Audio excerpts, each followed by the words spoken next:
مستدرک الصحیحین حدیث نمبر 4463 حضرت سعید بن مسیب رضی اللہ تعالی عنہ فرماتے ہیں کانا ابو بکر الصدیق رضی اللہ تعالی عنہ من النبی صلی اللہ تعالی علیہ وسلم مکان الوزیر۔ فرماتے ہیں کہ حضرت ابو بکر صدیق رضی اللہ تعالیٰ عنہ رسول اللہ صلی اللہ تعالیٰ علیہ وسلم کے لیے ایک وزیر کی طرح تھے۔ فکانا یشاورہ فی جمیع امورہ، اور حضور پاک صلی اللہ تعالیٰ علیہ وسلم جمیع معاملات میں، سارے معاملات میں، تمام معاملات میں حضرت ابو بکر صدیق رضی اللہ تعالیٰ عنہ سے مشورہ لیتے تھے۔ یعنی وہ صرف وزیر کی طرح نہیں تھے بلکہ وہ مشیر بھی تھے۔ پھر ارشاد فرماتے ہیں وَقَانَ ثَانِيهِ فِي الْإِسْلَامِ، وہ اسلام میں دوسرے تھے، اسلام میں ثانی تھے کہ سب سے پہلے نبی کریم صلی اللہ تعالیٰ علیہ وسلم کا کلمہ پڑھ کے دامن اسلام میں آنے والے، دامن مصطفیٰ صلی اللہ تعالیٰ علیہ وسلم سے وابستہ ہونے والے حضرت صدیق اکبر رضی اللہ تعالیٰ عنہ ہیں۔ پھر ارشاد فرماتے ہیں وَقَانَ ثَانِيهِ فِي الْغَارِ، اور ابو بکر وہ ہیں کہ جو غار میں بھی حضور کے دوسرے تھے۔ اور اس پہ تو قرآن مجید برہان رشید کی نص ہے۔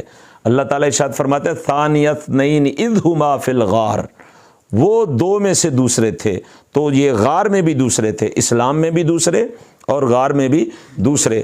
پھر فرماتے ہیں وَقَانَ ثَانِيهِ فِي الْعَرِيشِ يَوْمَ بدر، اور فرمایا مقام بدر میں جب وہ عریش تیار کیا گیا حضور پاک صلی اللہ تعالیٰ علیہ وسلم کے لیے، خیمہ لگایا گیا، تو اس خیمے میں بھی، اس خیمہ عریش میں بھی، مقام بدر میں حضرت ابو بکر صدیق رضی اللہ تعالیٰ عنہ میرے آقا کے ساتھ دوسرے تھے صلی اللہ تعالیٰ علیہ وسلم۔ اور پھر سنیے سبحان اللہ، کتنے مزے کی بات ہے۔ فرماتے ہیں وَقَانَ ثَانِيهِ فِي الْقَبْرِ، اور فرمایا پھر روضہ اطہر میں بھی ابو بکر دوسرے ہیں۔